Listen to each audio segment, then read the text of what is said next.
Ok, c'est parti. Alors, la notion de dénombrement.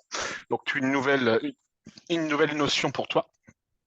Donc, on va y aller, court exercice, comme à chaque fois. D'accord? Un ensemble E est fini lorsqu'il admet un nombre fini d'éléments. Première notion à savoir. D'accord? Un ensemble E est fini lorsqu'il admet un nombre fini d'éléments. Exemple classique, le lancer de dés. D'accord? Le lancer de dés, j'ai combien d'éléments E possibles dedans? 6. Donc j'ai 6 éléments, on a ce qu'on appelle un ensemble E qui est fini. Le nombre d'éléments de E est appelé le cardinal de l'ensemble et il est noté card de E ou la norme de E, comme tu veux. D'accord? J'espère que tu verras ça avec ton prof. En tout cas, pour le bac, tu choisis la notion avec laquelle tu es, le plus à l'aise. D'accord? Est-ce que tu pourrais me donner le cardinal de E, toujours pour le lancer de dés, on vient de le dire, c'est 6. le cardinal de E sera 6 pour un lancer de dés. On est d'accord. Dénombrer, c'est compter le nombre d'éléments que contient un ensemble fini, c'est-à-dire en déterminer le cardinal. Exemple, l'ensemble E des joueurs d'une équipe de foot est un ensemble fini, alors le cardinal de E sera égal à 11. Puisque pour info, si tu ne le sais pas, il y a 11 joueurs dans une équipe de football. D'accord? L'ensemble des antinaturels n n'est pas un ensemble fini. Est-ce que ça, c'est OK pour toi?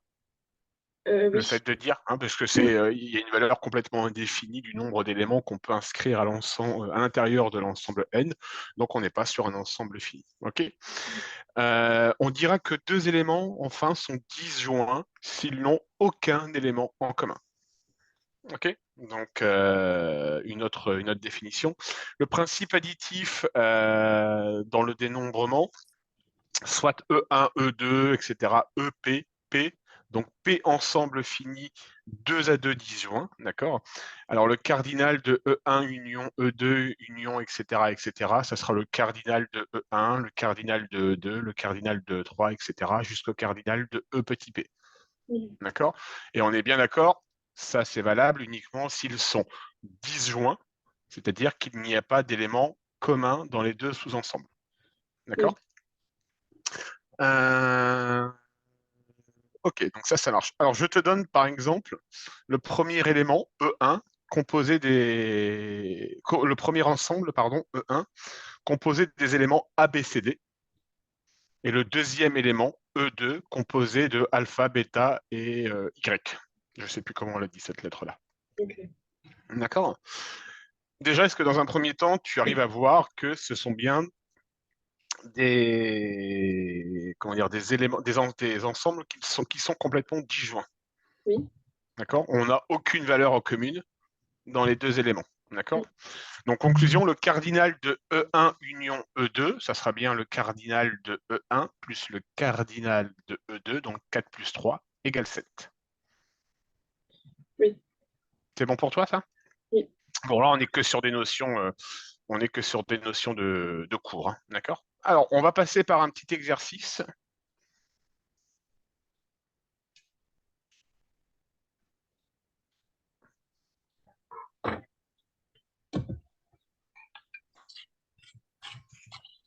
Dans une classe, deux options sont proposées. On a le latin et le théâtre. 16 élèves pratiquent le latin, 14 pratiquent le théâtre, 5 pratiquent les deux options et 8 n'en pratiquent aucune. Question, combien y a-t-il d'élèves dans cette classe?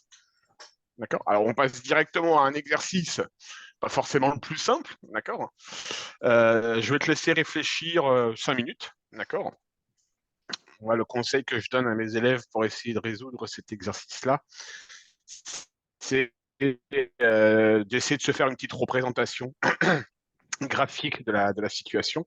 D'accord? Donc, je te laisse chercher. Si tu es bloqué, tu me dis. Sinon, on fait le point dans 5 minutes. D'accord.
J'ai fini.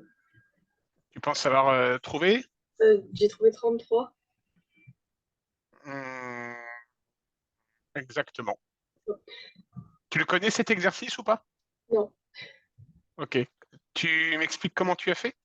J'ai enlevé 5 de 16 qui font du latin et 5 de 14 qui font du théâtre. Et Mhm, après, fractionné. mhm. Ok, ça marche. Et tu as rajouté les 8 qui ne font rien du tout. Bon, bonne méthode. Je te montre une autre méthode qui consiste à représenter graphiquement la situation, mais finalement on arrivera au même résultat. J'avais fait un petit dessin aussi, mais c'était pas ça. Oui, bah, c'est bon. Après, le tout, c'est qu'on arrive au bon résultat, hein. C'est qu'on arrive au bon résultat. Ok, ça marche, Pauline. Alors, on continue. Donc là, on va faire un peu d'autres exemples.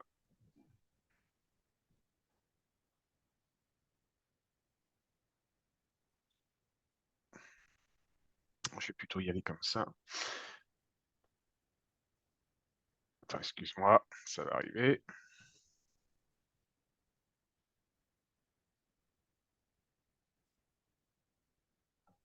Hop là. Donc là, on va regarder un peu ce qu'on appelle le principe multiplicatif.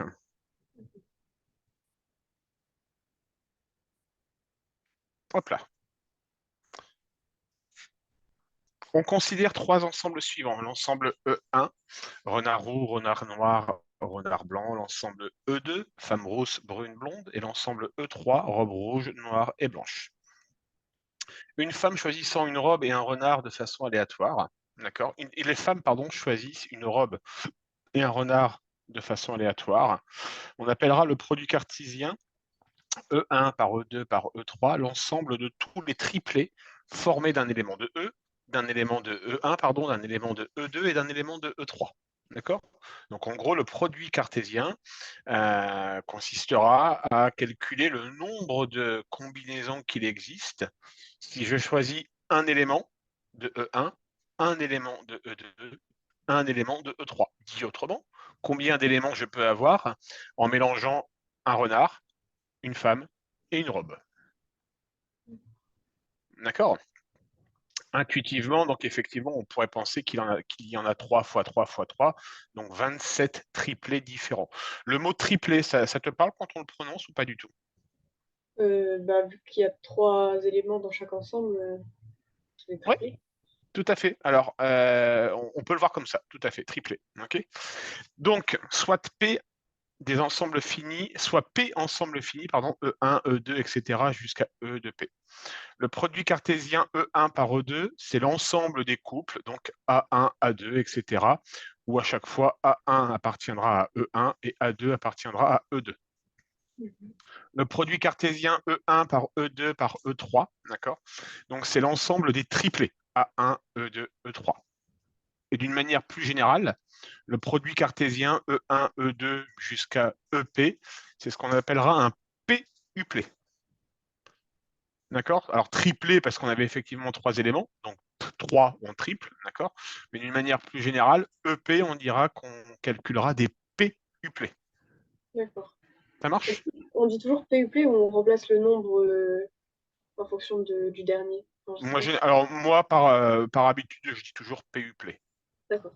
D'accord? Après, si tu veux dire des 4 uplés, des 5 uplés, à partir du moment où on te donne tous les éléments, tu peux modifier le P-uplé en fonction des éléments qu'on te donne, hein. Il n'y a pas de souci, hein. D'accord? Alors, on y va. On va essayer.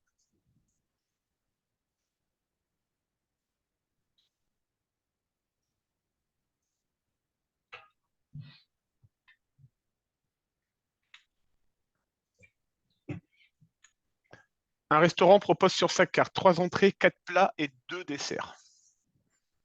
Combien de menus différents composés d'une entrée, d'un plat et d'un dessert je peux constituer? Même question, cette fois-ci, si j'impose le dessert avec une tarte aux pommes. D'accord. D'accord. 2 petits exercices, je te laisse faire.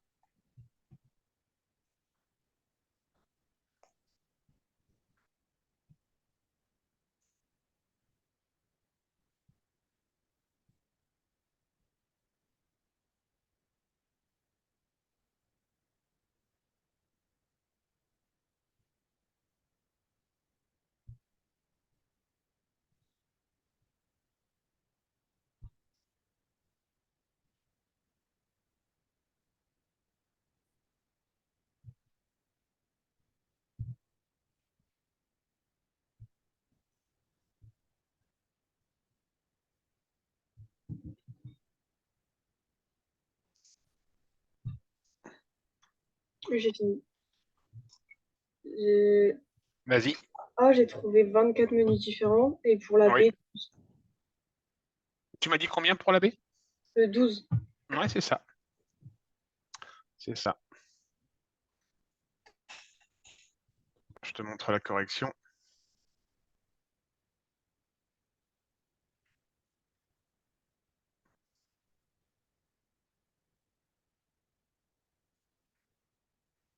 Donc l'ensemble des, soit E, l'ensemble des entrées, P, celui des plats, D, celui des desserts. On considère alors les triplés de la forme entrée, plat, dessert, donc des éléments de E, de P et de D. D'accord? Donc le cardinal de E fois P fois D, ce sera le cardinal de E fois le cardinal de P fois le cardinal de D, 3 fois 4 fois 2, 24. Si on impose un dessert, on a le cardinal de D qui va devenir 1, forcément. D'accord? Donc aucune influence dans le calcul. Cardinal de E fois P, ça va être le cardinal de E fois le cardinal de P, 3 fois 4, 12. C'est bon jusque-là? Oui. Ok. Alors,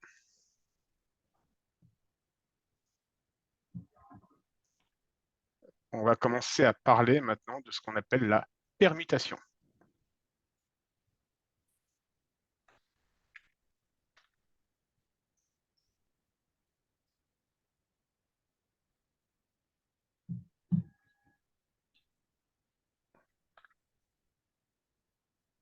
Hop là. Donc ici, l'ordre des éléments compte et les éléments peuvent se répéter. C'est hyper important ce qui est écrit. D'accord? L'ordre des éléments a une importance et chaque élément peut se répéter. D'accord? On effectue le produit cartésien d'un ensemble sur lui-même. Si je concrétise ce que ça veut dire, multiplier un ensemble par lui-même, on lance par exemple 2 dés à 6 faces. Est-ce que tu es d'accord, Pauline, pour me dire que d'une part, les deux éléments sont identiques? Oui. Hein? Je prends 2 dés. Premier élément, les ensembles vont aller de 1 à 6. Deuxième dé, ben, on va retrouver le même élément, les mêmes ensembles. D'accord? Donc, conclusion, l'ensemble E au carré, c'est l'ensemble de tous les couples possibles correspondant au résultat du lancer de dés, d'accord? On peut avoir 1, 2, 6, 3, 5, 5, etc. Donc on retrouve bien l'ensemble E au carré, d'accord?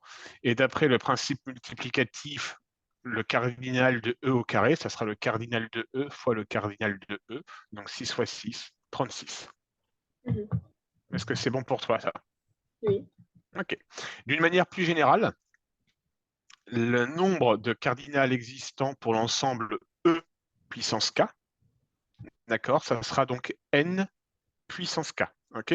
N, le nombre de sous-ensembles, le nombre d'ensembles, pardon, de l'élément, donc ici pour le lancer de D, c'est 6, d'accord?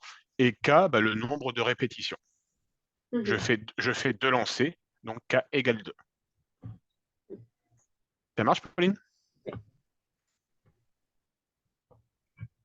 Alors,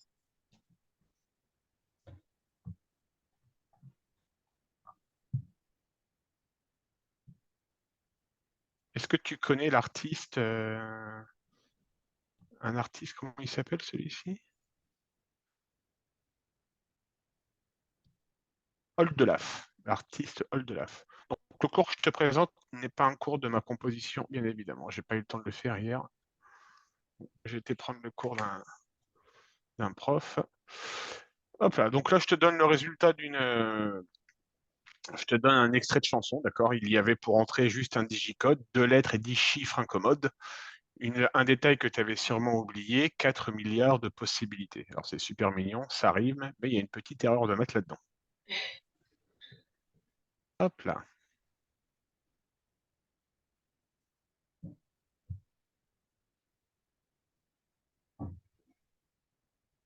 Donc, le refrain de cette chanson comporte une erreur à corriger en considérant que le code est constitué de 2 lettres, d'accord, suivi de 10 chiffres. D'accord. Donc, ce fameux digicode, Pauline, est composé de 2 lettres suivies de 10 chiffres.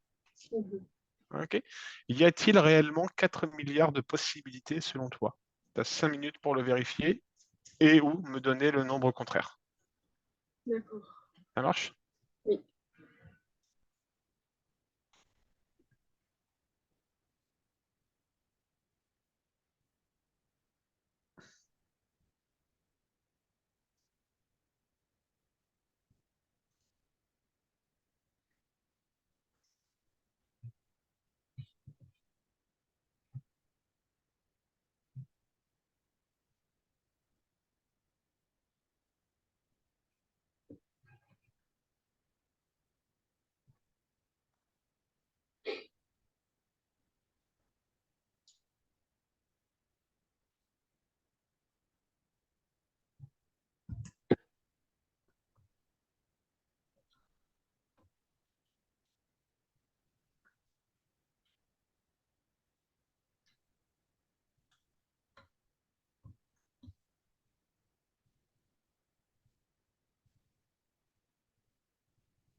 J'ai trouvé 6,76 fois 10 puissance 12.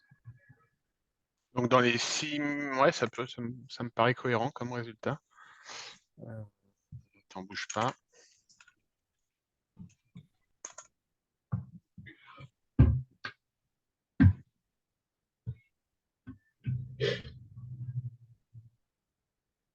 « 6,76, c'est ça?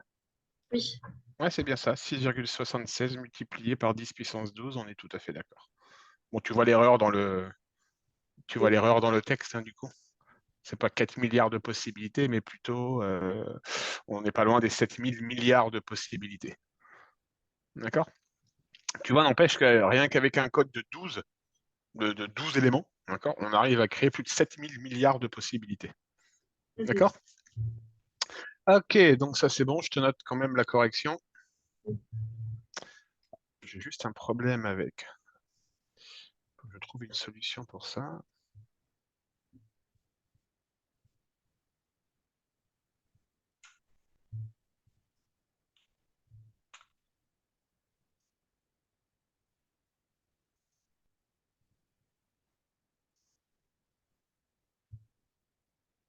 Ok, donc on a effectivement le choix entre deux lettres, donc ça va être le cardinal de A.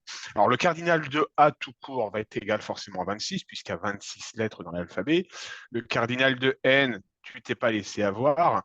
Si je vais de 0 à 9, je n'ai pas non, parce que c'est l'erreur classique, ça, hein. Mais tu ne l'as pas faite, toi, Pauline, d'accord? L'erreur classique, c'est de dire que le cardinal de N, c'est 9. Et non, c'est pas 9, c'est 10, parce qu'on Oui. commence par le 0 qu'on prend en compte. D'accord?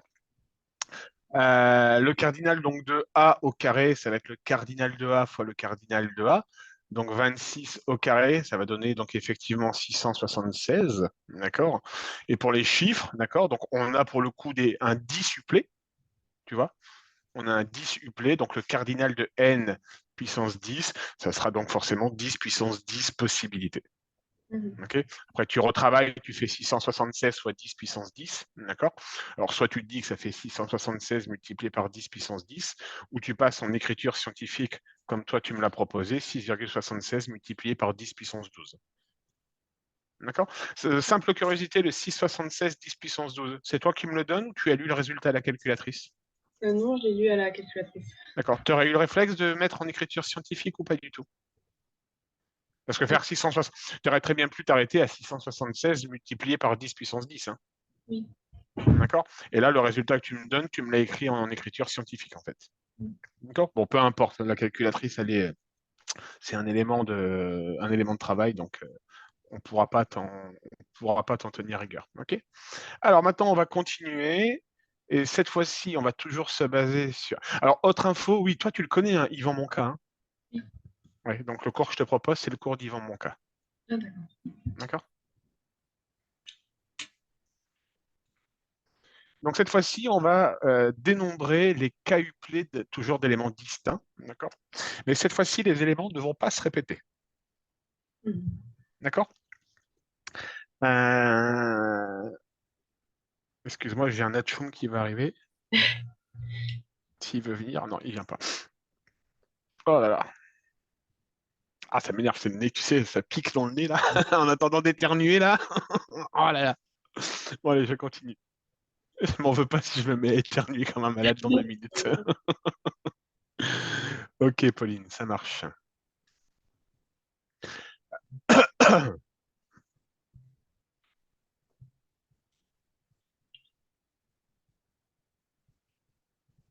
Bien. On considère le premier ensemble E composé des lettres A, B, O, P, R. D'accord? Est-ce que déjà tu es d'accord pour dire que B, O, A et R, A, P, ce sont bien des triplés d'éléments distincts? Okay. Si je te proposais l'élément BOO et BAA, est-ce que je serais sur des triplés d'éléments distincts? Non. Tout simplement parce que j'ai une lettre qui se répète. D'accord? Or là, on est bien d'accord, les éléments ne se répètent pas. OK? Est-ce que tu es d'accord pour dire que Babar, Babar, ce n'est pas un six-supplet d'éléments distincts? Oui. Hein, parce que toujours pareil, on a le B qui se répète, le A qui se répète, le R qui se répète. Est-ce que tu es d'accord pour dire que Proba, c'est un 5-uplet qui est bien différent de Bapro, d'accord? Alors certes, on n'a pas les mêmes lettres qui se répètent d'une part, mais on a surtout l'ordre des éléments qui sont complètement différents, d'accord? Donc je retrouve bien des éléments, tous les éléments de mon groupe E, d'accord? Mais dans un ordre différent. D'accord? Alors, si on vulgarise ce que je viens de te dire, ok, à partir de 5 lettres différentes, je viens de te proposer 2 mots différents. Le premier mot, c'est proba. Le deuxième mot, c'est bapro. D'accord? On se fiche que les mots aient un sens ou n'aient pas de sens, hein, bien évidemment. D'accord? Calculons par exemple le nombre de triplés d'éléments distincts de E. D'accord? Donc, on va calculer le nombre de triplés. Il existe 5 choix pour la première lettre. Est-ce que tu es d'accord? Non, Je reprends mon élément ici, mon élément E. Ah oui, oui, oui. D'accord? Donc, pour la première lettre, j'ai le choix entre 5 lettres. Pour la deuxième lettre, par conséquent, je n'ai plus que le choix entre 4 lettres. Pour la troisième lettre, j'ai le choix entre 3 lettres, 2 lettres, puis une lettre. Cette démarche-là, elle est faite parce qu'on a dit que les éléments ne se répétaient pas. D'accord? Si on considère par exemple que les 2 premières lettres sont fixées, d'accord? C'est-à-dire que je te donne par obligation la valeur des 2 premières lettres. Okay, donc, il va forcément toujours exister 3 choix pour la troisième lettre, 2 choix pour la quatrième lettre. Il ne restera plus qu'un choix pour la cinquième lettre. D'accord, Pauline? Oui. En appliquant le principe multiplicatif, le nombre de triplés va être donc 5 fois 4 fois 3. D'accord? 5 lettres pour le premier choix, même si je te le donne, il y a quand même 5 possibilités. Mhm. D'accord? 4 lettres pour le deuxième choix, 3 lettres pour le troisième choix, donc 5 fois 4 fois 3 égale 60. D'accord?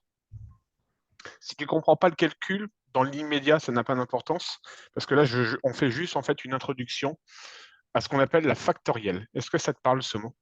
Pas du tout. OK. On appelle factoriel n le produit de tous les nombres entiers de 1 à n. D'accord? Donc factoriel de n, ça va être 1 fois 2 fois 3 fois etc. jusqu'à fois n. Mhm. D'accord? Donc factoriel de 2, bah, c'est 2, factoriel de 3, c'est 6.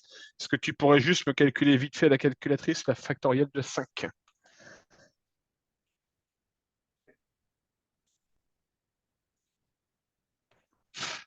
Non, j'ai pas compris comment. Ouais. Alors pour la factorielle de 5, bah, tu vas faire 5 fois 4 fois 3 fois 2 fois 1. D'accord. D'accord? Oui.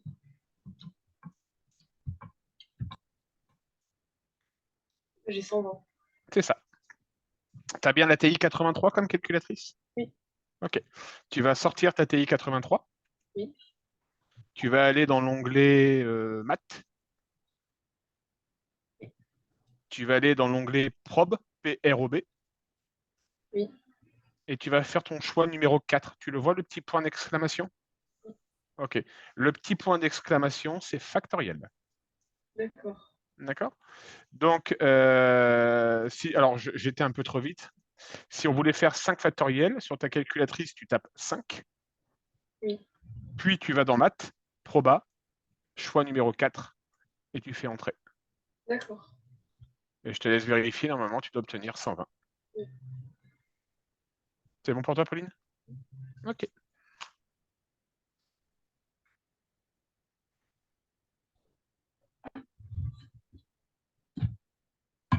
Donc, comme c'était marqué,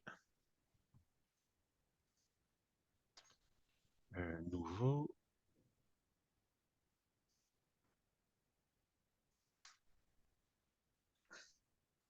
Donc ça, je vais le mettre ici.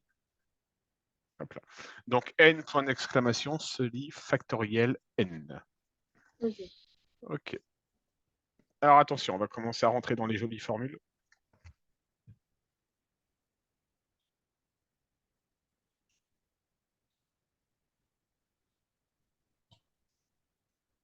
Donc, on est toujours dans les éléments, dans des éléments qui ne se répètent pas. Et voilà une super jolie formule.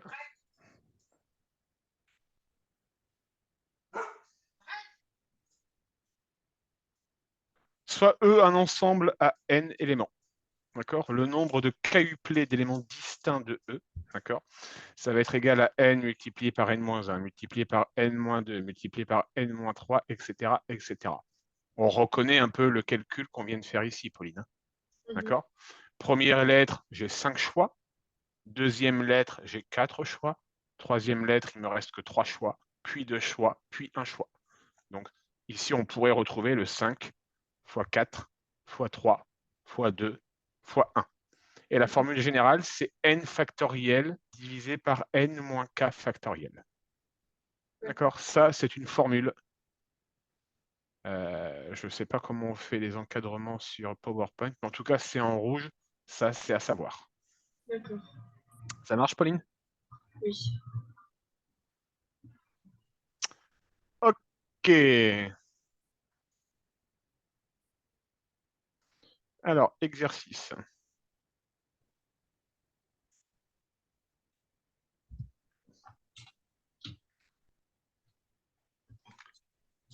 Pour nettoyer un appareil électronique, Fred débranche 3 prises qui se trouvent à l'arrière de l'appareil. Est-ce que tu vois le problème qui va se poser ou pas? Est-ce que tu le vois arriver à grands pas ou pas du tout, la question que je vais te poser? Non, pas trop.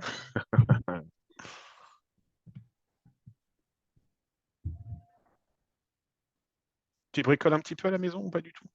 Non. C'est plus ton papa qui doit bricoler, je pense. Oui, oui, c'est ça. Bon, tu lui poseras la question, dis papa, est-ce qu'un jour ça t'est arrivé de prendre un appareil? de débrancher les 3 câbles qui sont derrière, d'accord? Seulement, en tout cas, moi qui suis absolument pas bricoleur, quand et ça m'est déjà arrivé, c'est-à-dire que tu débranches effectivement tes 3 câbles, bon, après, il faut les rebrancher, les câbles. Donc, mais si tu ne les identifies pas, ces 3 fameux câbles, bah, tu es un peu dans la mise, hein, tu es un peu dans l'embarras, d'accord? Donc, question, d'accord? Je débranche ces 3 prises, d'accord? Et au moment de les rebrancher, je me rends compte qu'il existe 12 positions différentes pour les 3 prises, d'accord? Comme Frédéric n'a pas pris le soin de noter les positions respectives des 3 prises et qu'il n'y connaît rien en électronique, il décide d'effectuer les branchements au hasard. Donc, il va les remettre au hasard jusqu'à trouver la bonne combinaison. D'accord? Quelle est la probabilité qu'il trouve le bon branchement? Tu essayes de le faire?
Je vais peut-être te montrer une petite photo pour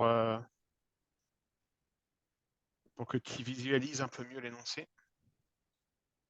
Je vais te montrer une photo que je ne vais pas commenter. Mais voilà un peu la situation dans laquelle se retrouve Frédéric.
J'ai trouvé 1859 possibilités.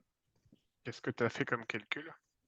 Euh, bah, En fait, j'ai essayé de trouver parce que je comprenais pas comment on pouvait utiliser la formule. Et du coup, j'ai fait 12 puissance 3 plus 11 puissance 2 et 10. D'accord. Donc, on n'est pas dans le bon raisonnement. Dans un premier temps, Fred doit choisir 3 positions parmi les 12. Au niveau des positions, tu visualises les 12 de par la petite photo que je t'ai déposée? Oui, Ok, donc j'ai 12 trous, 12 positions différentes. D'accord? oui, Il a 3 câbles, donc il va devoir choisir 3 positions. D'accord? Mhm. L'ordre va avoir de l'importance, puisque je vais d'abord brancher mon câble numéro 1, puis mon câble numéro 2, puis mon câble numéro 3. Mhm. OK. J'ai combien de possibilités pour la position de la première prise? J'en ai combien de possibilités? Mhm. J'ai 12 trous. Mon premier câble, je dois le mettre dans un trou. D'accord? Oui, j'ai Est-ce que... 12 possibilités. Donc, il y a 12 possibilités. On est d'accord. Pour le deuxième câble, il va avoir combien de possibilités? 11, Et pour le troisième câble, 10. conclusion, il va avoir 12 fois 11 fois 10. Il va avoir 1320 possibilités. Voilà. Ça marche? Oui. Maintenant, on peut aussi faire avec la formule du n factoriel sur n-p factoriel, d'accord? N, c'est bien le nombre d'éléments, donc j'en ai 12, le Mhm. nombre de positions différentes, d'accord? Et P, comment est-ce qu'il l'a appelé? P? K, pardon, K. K, c'est le nombre de K uplé. Donc K, ici, va être égal à 3, puisque j'ai 3 prises. Mais je comprends pas ce qui différencie le K et le N. N, c'est le nombre d'éléments. Mhm. D'accord? Le nombre de possibilités. D'accord? J'ai 12 trous, donc N égale 12. Mhm. D'accord? Et ici, dans notre exemple, K va être égal à 3 parce que j'ai 3 câbles à brancher, donc j'ai des triplés à calculer. Mhm. D'accord? Donc N va être égal à 12 et K va être égal à 3. D'accord? D'accord.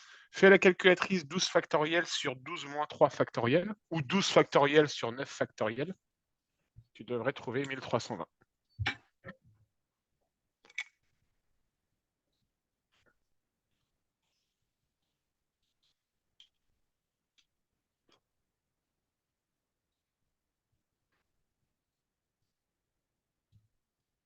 Oui.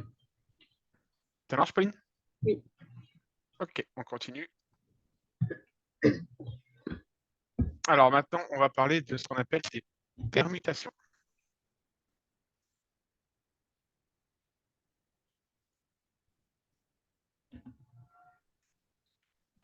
Donc ici, l'ordre des éléments compte et on dira que les éléments ne se répètent pas.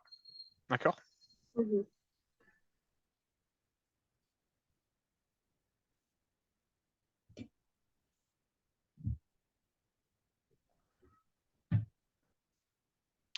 Une formule.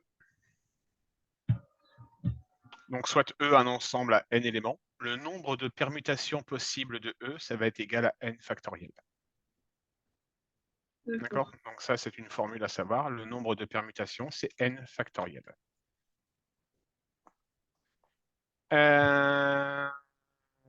Si je considère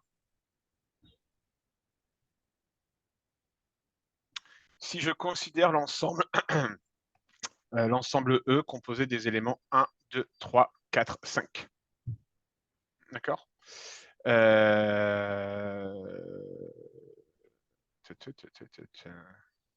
Attends, je suis en train de réfléchir à comment je peux concrétiser l'exemple que je te propose.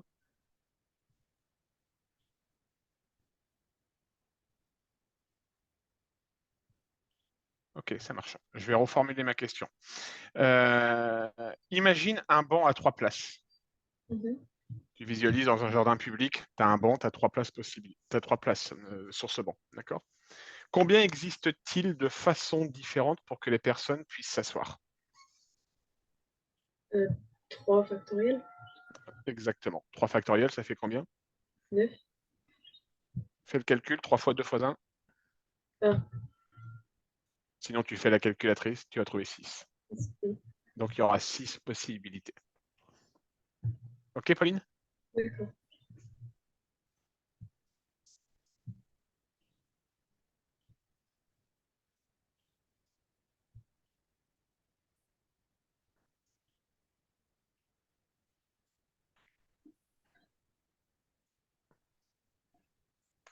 Allez, vas-y.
Comment ça se passe, Pauline? J'ai un peu du mal. Ouais, c'est normal, c'est la première fois qu'on en fait. Tu veux qu'on fasse ensemble? Oui. Allez, on y va ensemble.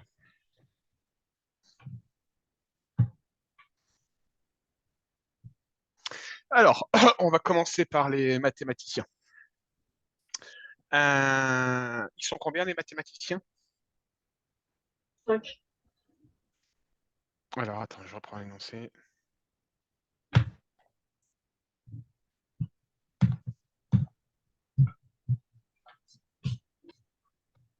Donc, les mathématiciens disent, ils sont 5. Ok, bon, je t'ai mal orienté, je reprends l'énoncé.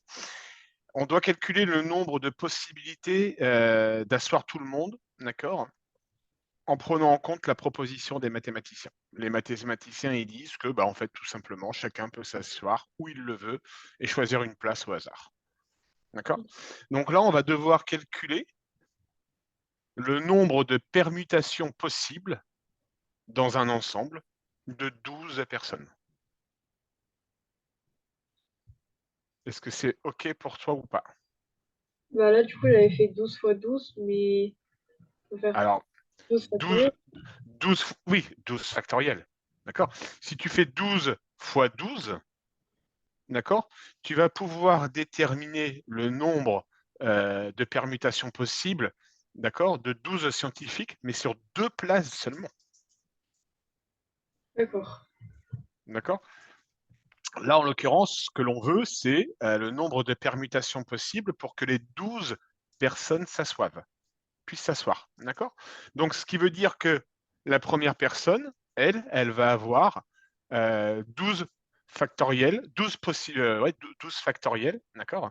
12 possibilités, pardon. La deuxième, elle va avoir 11 possibilités. La troisième, il va plus rester 10 possibilités, et ainsi de suite. Donc, on va faire 12 fois 11 fois 10 fois 9 fois 8 jusqu'à fois 1.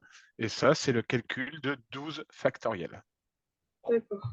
D'accord? Et 12 factoriels, je te laisse vite fait faire le calcul à la calculatrice.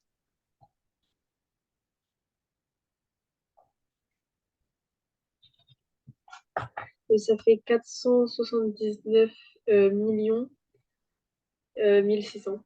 Exactement. Donc, t'imagines le nombre de permutations possibles rien qu'avec 12 personnes? Oui. D'accord? Tu mets 12 Pékins dans une salle, tu mets 12 neuneux dans une salle, d'accord? Il existe, tu veux rendre chèvre un neuneu, tu lui dis calcule-moi un peu le nombre de permutations qui existent.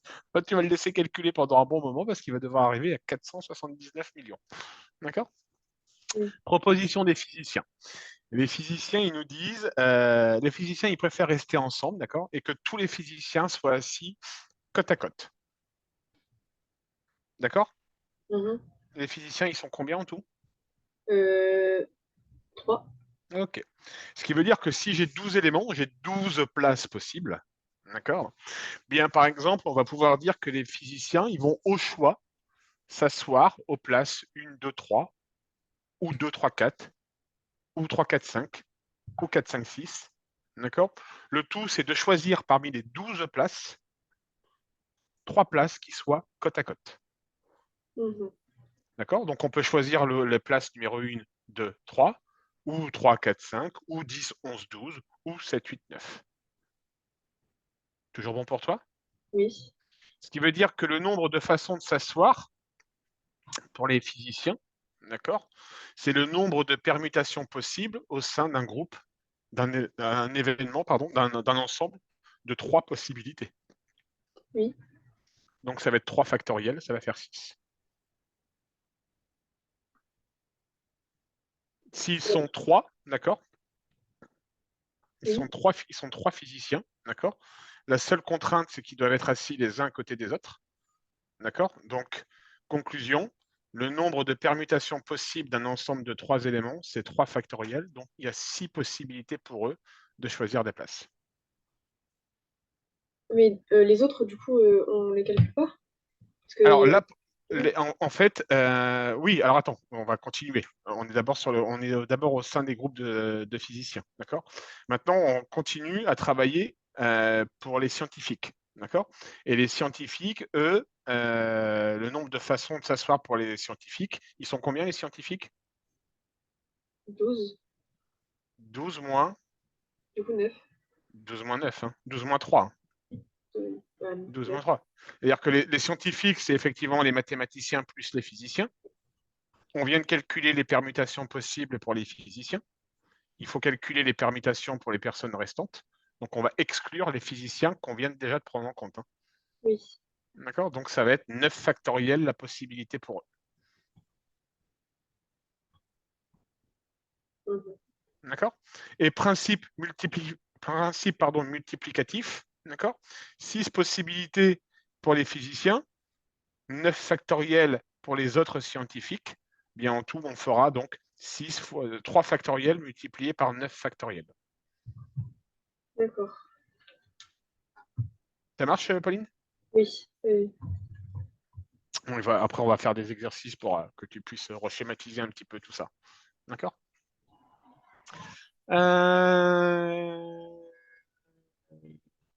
Les biologistes. Alors, les biologistes disent que dans ce cas, il serait mieux que les hommes se placent ensemble et que les femmes en fassent de même. D'accord? Je vais t'indiquer la correction globale.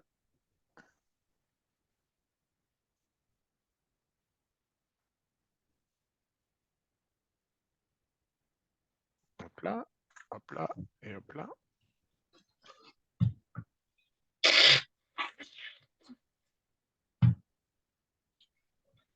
Hop là.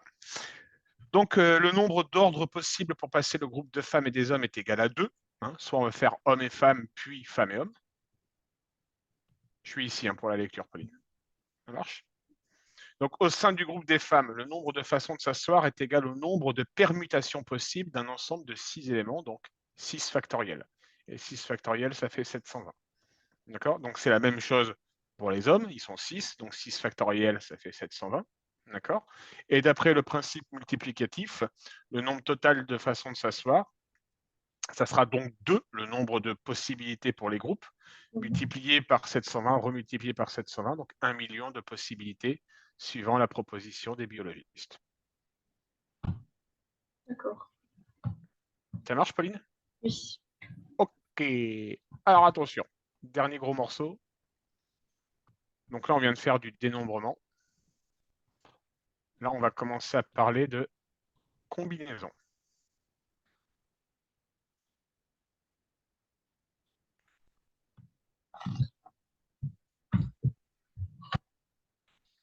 Alors, l'ordre des éléments n'a pas d'importance et les éléments ne se répètent pas. D'accord? Donc, on considère l'ensemble E composé de 1, 2, 3, 4 et 5. D'accord? Le sous-ensemble 1, 2, 3 est appelé une combinaison de E à 3 éléments. D'accord? Le sous-ensemble 2, 5, c'est donc une combinaison de E à 2 éléments. Mhm. D'accord? Pour une combinaison, donc l'ordre n'a pas d'importance. 1, 2 ou 2, 1, ça correspond à la même combinaison de E. OK? Oui. Et là, on va être en présence de la dernière grosse formule, d'accord? Donc, on dira que si E est un ensemble à n éléments, que K est inférieur ou égal à n, une combinaison de K éléments de E est un sous-ensemble de E. OK? Soit E un ensemble à n éléments, eh bien le nombre de combinaisons possibles de K éléments de E va être égal à n factoriel divisé par K factoriel multiplié par n moins K factoriel. Et ce nombre, on le note nk. C'est le nombre de combinaisons de K parmi n éléments. D'accord? Donc là, on fait du calcul de combinaison. Pour le moment, ça reste abstrait. D'accord?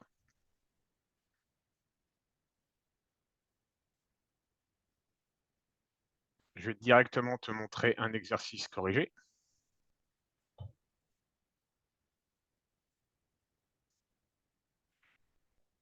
Une classe est composée de 18 filles et 16 garçons, et elle va élire ses 4 délégués. Dans cet exercice, on ne distingue pas les délégués des délégués adjoints. D'accord? Combien existe de possibilités pour cette élection? Enfin, Emma dit qu'elle ne souhaite pas être élue si Bastien est élu. Dans ces conditions, combien existe-t-il de possibilités?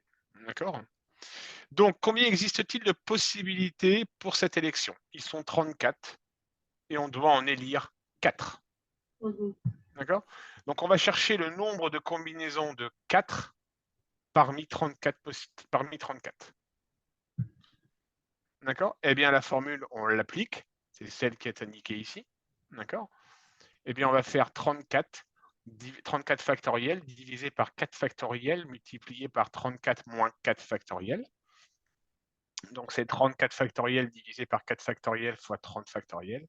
Et ça donne 46 376. D'accord. Je vois à ta tête que tu as l'air super convaincu. Ah si, ça va. D'accord? Bon, il faut que tu t'acclimates, faut que tu apprennes et que tu apprivoises ces formules. Hein, d'accord? Oui. Alors, Emma dit qu'elle ne souhaite pas être élue si Bastien est élu. D'accord? Donc, on va d'abord commencer par compter le nombre de possibilités telles que Emma et Bastien soient élus. D'accord? Si Emma et Bastien sont élus, il reste à choisir donc 2 élèves parmi 32. Est-ce que là, tu es d'accord? Oui. D'accord? Soit le nombre de combinaisons de 2 élèves parmi 32 élèves. D'accord? On applique la formule et on trouve 496 combinaisons possibles. Oui, mais voilà, du coup, Emma et Bastien, ils sont élus tous les deux, alors que Emma, elle voulait pas être élue si Bastien, il était élu. Enfin, j'ai pas compris. On commence d'abord par compter le nombre de possibilités telles que Emma et Bastien soient élus. C'est-à-dire que Emma ne dit qu'elle ne souhaite pas être élue si Bastien est élu. Comment essayer de te l'expliquer?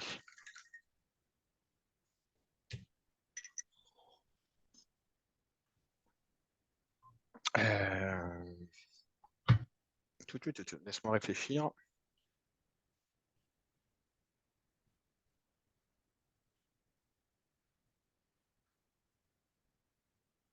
Le nombre de possibilités qui existent, d'accord?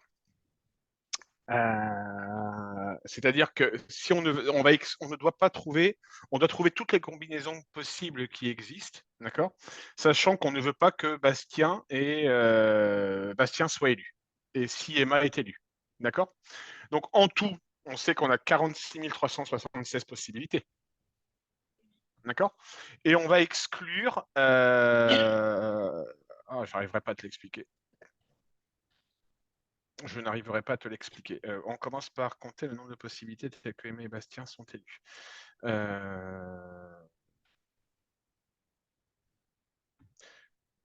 On sait d'office que si Bastien et Emma sont élus, d'accord, Oui. il va nous rester 2 possibilités d'élèves à élire. Oui. D'accord? Bon. Si Bastien et Emma sont élus, donc il va nous rester 2 élèves à choisir. Jusque-là, je suis d'accord. Ce qui veut donc dire que... je ne vais pas réussir à t'expliquer. Je me le mets de côté. Je suis en train de me le noter. Il faut que je te trouve un autre exemple de combinaison.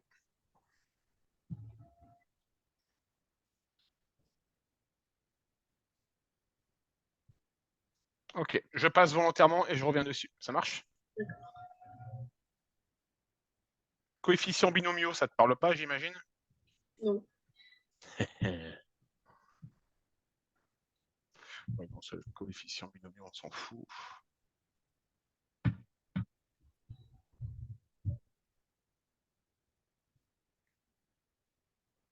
Ok. On arrive à la fin du cours, Pauline.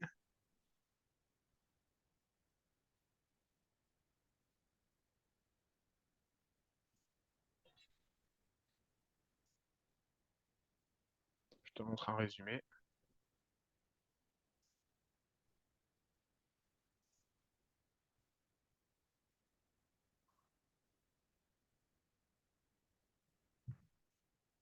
Ça, c'est ta Bible du dénombrement.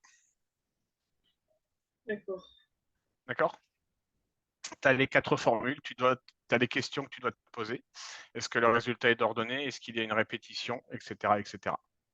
D'accord. D'accord? Donc, comme à chaque fois, tu recevras le PDF de ce qu'on a fait. Ça marche? Alors, où est-ce que j'avais mis ça?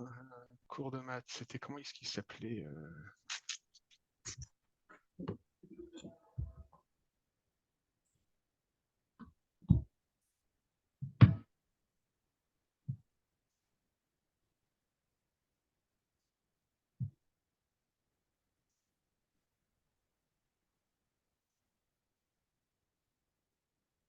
Ah, c'était ça, c'était Arnaud.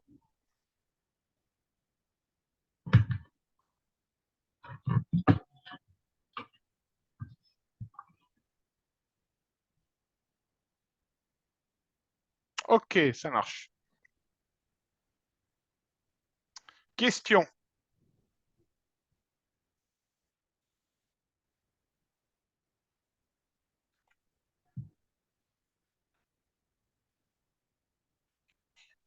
Combien de mots composés de 3 lettres de l'alphabet peut-on former?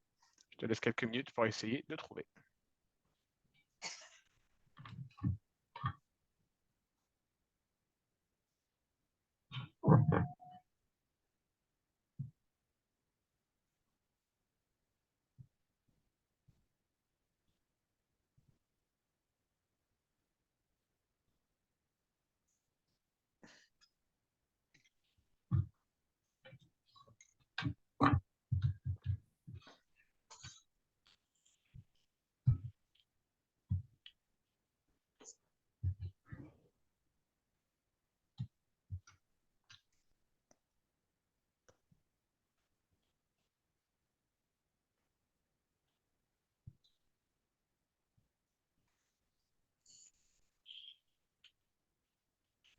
J'ai 15 600. Exactement. Exactement. Pardon, excuse-moi. 15 600? Oui. T'es parti sur quelle formule?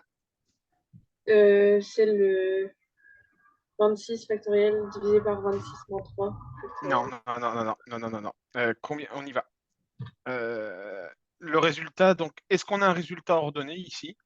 Et est-ce qu'on a des questions à te poser pour choisir la. Je vais te remettre la grille, d'accord? Pour savoir quelle formule on va appliquer, Pauline, d'accord? On doit d'abord se demander si le résultat est ordonné, d'accord? Donc ici, le résultat va être ordonné, puisqu'on peut écrire F, F, C, C, F, F. On travaille donc avec ce qu'on appelle des listes composées d'une des 3 lettres de 3 lettres de l'alphabet. Mhm. D'accord? Est-ce qu'on a le droit à la répétition? Oui, Oui. parce que rien dans l'énoncé ne nous dit qu'on ne doit pas retirer qu'on n'a pas le droit de retirer la même lettre. D'accord. D'accord? Donc là, on va se retrouver dans ce cas-là. Mes PUP, ils sont où? Ils sont ici. Attends. Ils sont ici. D'accord? Le résultat est ordonné. D'accord? J'ai le droit à la répétition. Donc, je suis dans des KUP, c'est n puissance k la formule. D'accord. D'accord? Exercice numéro 2.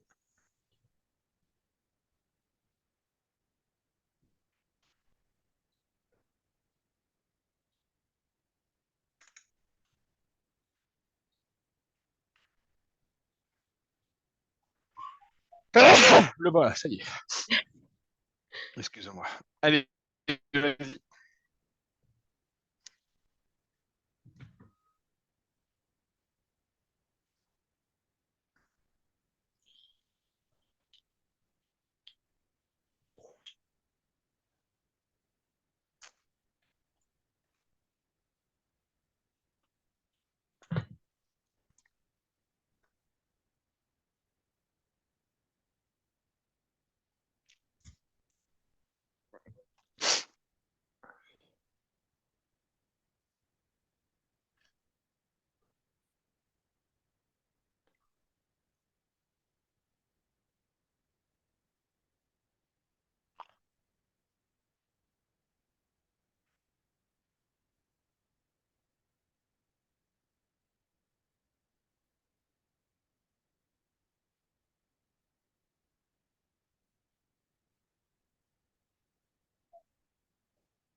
J'ai trouvé 2600. Alors, moi, là, pour le coup, je suis à 15 600, Pauline. Alors, je te montre. Je vais d'abord te remontrer la correction que j'avais faite. Donc là, je te montre la correction de l'exercice 1.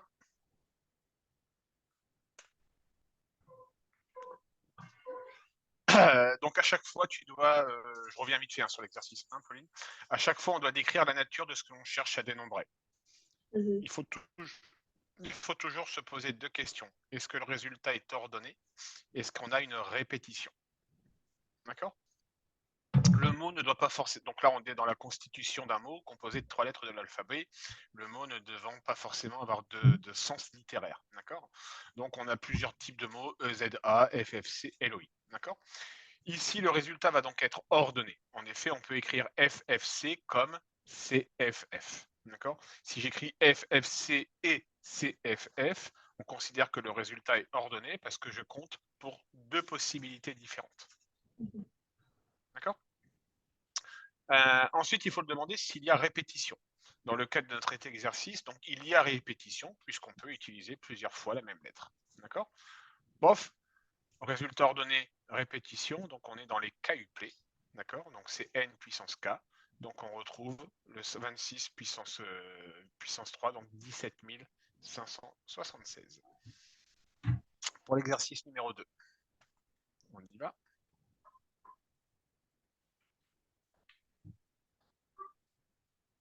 Alors, sache pour info, Pauline, que d'une manière générale, si dans un énoncé, tu trouves le mot successivement, d'accord, on sera dans le cas d'un résultat ordonné. D'accord? Parce que successivement, donc on nous impose un ordre bien précis. Ok? Le terme sans remise donc, signifie qu'il n'y a pas de répétition. D'accord? On ne pourra donc pas avoir, par exemple, le mot FFO. D'accord? Puisque je ne reprends pas 2 fois la même lettre. D'accord. Okay, donc là, du coup, on sera dans ce qu'on appelle un calcul d'arrangement.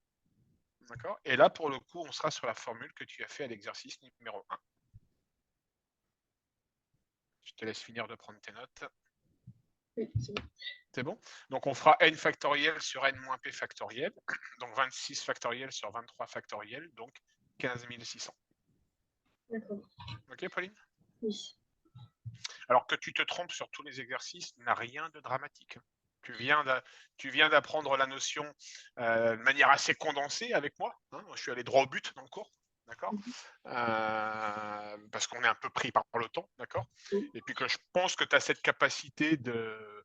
Tu vas avoir cette capacité quand tu vas digérer ce qu'on vient de faire pendant 1h30, quand tu vas le digérer tout à l'heure ou la semaine prochaine, quand tu le reliras, je pense que voilà, tu vas avoir cette capacité d'acquérir le cours. D'accord?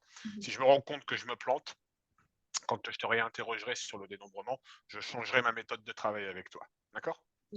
Mais là, j'ai pris le choix d'aller cash droit au but. Oui. D'accord? Est-ce que ça te va? Oui, c'est bien. Bon, ça marche. Encore une fois, je le fais parce que tu as des capacités, Pauline. D'accord? Alors, quel est le nombre d'anagrammes du mot MDR? Est-ce que tu te souviens de ce que c'est qu'un anagramme? C'est le nombre de mots différents qu'on peut faire avec les lettres. Magnifique. Magnifique. Avec les 2 élèves de terminale à qui j'ai fait ça, j'ai dû expliquer pendant 5 minutes ce que c'était qu'une anagramme. Ok, donc effectivement, anagramme, c'est un mot composé des mêmes lettres, mais dans un sens différent. D'accord? Calcule-moi le nombre d'anagrammes que je peux faire avec MDR. Je te remets la formule, le tableau, je te remets ça. D'accord? Tout part de ce graphique, hein, de Pauline. On est bien d'accord? Oui. Ça, c'est vraiment, la Bible que tu vas devoir apprendre pendant les prochaines journées. Hein, d'accord? Sur ce chapitre-là. Ok?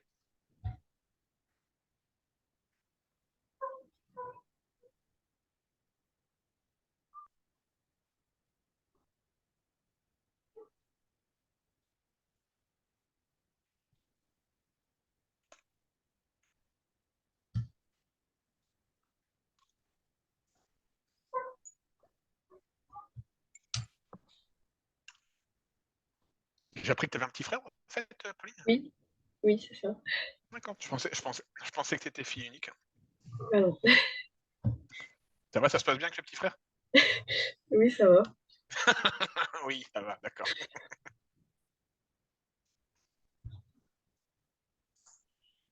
J'ai 27 possibilités. Qu'est-ce que tu as fait comme calcul? J'ai fait 3 puissance 3. 3 puissance 3. Donc, tu es parti sur un résultat ordonné Oui, avec répétition. oui, D'accord. Tu crois que dans une anagramme, on peut avoir répétition, Pauline? non, Donc, du coup, on n'est pas sur le n puissance p. Hein.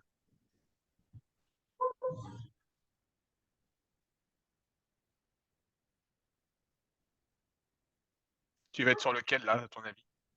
sur le premier de pas de répétition. Alors, moi, je serai sur le deuxième, Pauline. Je serai sur le deuxième. Euh, tout simplement parce que on prend des lettres. Je prends 3 lettres, d'accord? Mhm. Et quand je vais te dire le mot, celui qui va arriver, tu vas vite comprendre.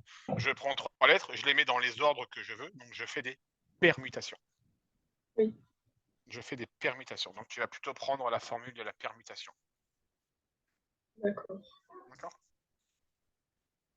Mais du coup, là, on est d'accord que K et N, c'est 3 tous les deux. Tout à fait.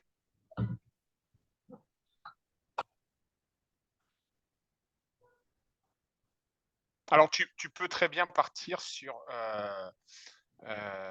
tu peux très bien partir sur. En fait, si je reprends le graphique que tu as sous les yeux, d'accord? La permutation, c'est un des cas particuliers du KUplay. La permutation, c'est un cas particulier du KUplay. Tout simplement parce que, comme tu viens de le dire très justement, K égale N, d'accord? Et 0 factoriel, pour info, ça fait 1. D'accord, D'accord? Donc ici, si K égale N, ici au dénominateur, on va avoir 0 factoriel. oui, Et 0 factoriel, ça fait 1. oui, Okay, donc n factoriel divisé par 1, dans le cas particulier de la permutation, on obtient bien n factoriel. d'accord. Ça marche?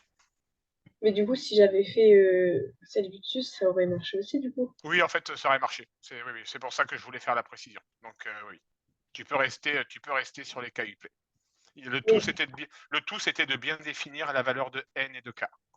d'accord. Et du D'accord? coup, ça aurait marché que dans ce cas-là, Oui, pas... Ouais, oui, oui, que dans ces cas-là, tout à fait. Donc du coup, tu as 3 factoriels et 3 factoriels, ça fait 6. C'est bon pour toi, Pauline? oui.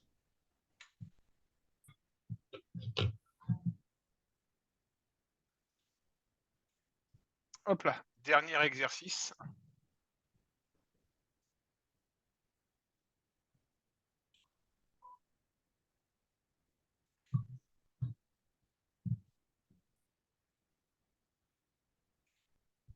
Vas-y.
J'ai trouvé 120.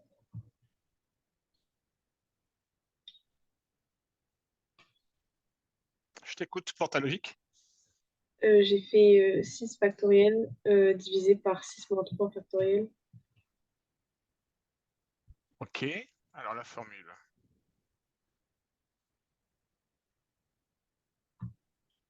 Donc tu as fait 6 factoriel Oui. divisé par 3 factoriel. 6 moins 3 factoriel. Tu as juste oublié le K. Tu as bien appliqué la formule des combinaisons. Hein. Non, j'avais pris l'autre. Enfin, Celle-ci, là, les uplés oui. les K uplés. D'accord. Moi, j'arrive pas à savoir quand est-ce que le résultat est hors. Ouais, ouais le résultat ici, savoir s'il est ordonné ou pas. Ici, on n'est pas dans le cadre d'un résultat ordonné, d'accord, dans la mesure où je les tire simultanément. D'accord. On considérera, d'accord, dans ta réflexion, il faut que tu considères. Je te mets la correction. Voilà. Il faut que tu considères dans ta réflexion, Pauline, que si je les tire simultanément, mon résultat n'est pas ordonné parce que c'est un hasard à un instant T. Je tire dans un sac simultanément, au hasard, 3 jetons. Donc ça n'a rien d'ordonné. C'est ce qu'il faut que tu aies dans ta réflexion. Et donc, si je les avais tirés un par un, là, ça aurait été ordonné? Ça aurait été complètement différent. Un par un, là, ça aurait été ordonné. D'accord. D'accord. Mais là, je les tire simultanément. Ok. Donc, du coup, on serait dans la formule des combinaisons. Ok. Et donc, c'était 6 factoriels sur 3 factoriels fois 3 factoriels. Et donc, ça aurait donné 5. D'accord. Ok. Bon, j'arrête de t'embêter pour aujourd'hui. On vient de bien bosser là pendant 1h20. Okay. Le PDF que tu vas recevoir va faire 21 pages. D'accord. Oui. Et là, pour le coup, alors peut-être pas aujourd'hui parce que c'est un peu tôt, quoi, mais essaye de le relire quand tu pourras parce que ça, c'est une nouvelle notion pour toi. D'accord. Oui. Donc, tu essayes de le relire quand tu peux. Et puis, alors, je dis pas qu'on fera du dénombrement la prochaine fois. Je vais te laisser le digérer. D'accord. Oui. Je pense que la prochaine fois, on fera les intégrales. D'accord. On fera un peu d'intégrales, d'accord. Et puis, juste après le cours sur les intégrales, je reviendrai peut-être du coup sur les arrangements combinaisons. Okay. Ça marche. Je vais te laisser digérer un petit peu le cours. Ok, Pauline. Oui. Est-ce que tu as des questions? Non, ça va. Bon. Alors aujourd'hui, bien évidemment, pas de notes, puisqu'il n'y a aucun intérêt à mettre une note sur une nouvelle notion. D'accord. Donc pas de notes. Bon courage pour la relecture. D'accord. Comment tu trouves ce chapitre, dis-moi? À part savoir quand c'est ordonné ou pas ordonné, ça. C'est la question, c'est la question clé. C'est Oui. vraiment la question clé. Et je te remontre une dernière fois, d'accord. Mais si parmi les 21 diapos, tu avais une seule diapo à retenir, c'est celle-ci. D'accord. Ça, c'est vraiment tout le cheminement, toute la logique pour pouvoir choisir la formule du K-uplé, de la combinaison, de la permutation, etc. etc. D'accord. Ok, passe un bon dimanche. Et nous, on se retrouve. Alors, Pauline. Est-ce que vous passez 2 fois par semaine? Oui. Du coup, on passe bien 2 fois par semaine ou... Ouais, tout à fait. Oui, on passe bien 2 fois par jour. Bonjour, madame. Bonjour. Alors, je regarde juste quand est-ce que j'avais mis. Ah non, parce qu'on devait choisir le créneau, justement, c'est Oui, ça. vous m'aviez demandé d'être Je présente devais à le la fin faire de cette hier, mais vidéo. ouais, vous avez bien fait d'être là, ouais, parce qu'effectivement, moi, on devait le faire hier, mais hier, forcément, on s'est pas vu. Bah, ça a été compliqué pour vous, je crois. Ah bah, j'ai arrêté en plein cours quand j'ai vu quand ça s'est arrivé. Donc j'ai tout stoppé. Puis on est parti à l'hôpital. Hop là. Est-ce que vous voyez mon agenda s'afficher? Oui. Bon, voilà, ça c'est mon agenda de cours, d'accord. Donc nous, Pauline, de base, on se retrouve comme d'habitude ici les vendredis à 17h. Oui. D'accord. Alors, exceptionnellement, je ne travaille pas mardi soir parce que c'est à mon tour d'avoir un rendez-vous médical. Et mon médecin traitant, c'est un médecin traitant où je sais que j'ai rendez-vous à 19h45. Je suis incapable de vous dire l'heure à laquelle je vais sortir. Il peut avoir jusqu'à 2-3 heures de retard. Donc, c'est terrible, mais bon, voilà, il est comme ça. Donc, hormis mardi soir, d'accord. Est-ce que dans tous les créneaux que je travaille pour info jusqu'à 23h le soir, s'il y a besoin. D'accord. Donc, est-ce que tu vois un créneau qui pourrait t'intéresser cette semaine, Pauline?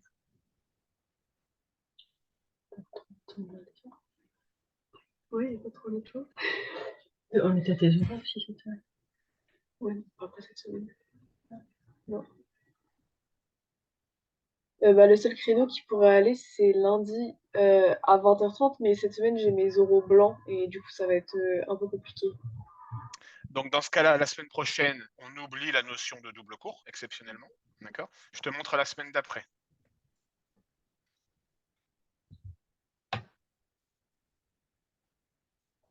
Regarde un peu le dimanche aussi, hein, Pauline. Les dimanches ne sont pas très pris dans les semaines à venir. J'ai encore des oraux blancs. Jusque quand tes oraux? Jeudi. Jusqu'au 18? Oui. Mais tu peux pas mettre un peu vendredi ou samedi? Oui. Ouais. Attends. Le samedi. 15h là? Oui. Elle est partie ou pas?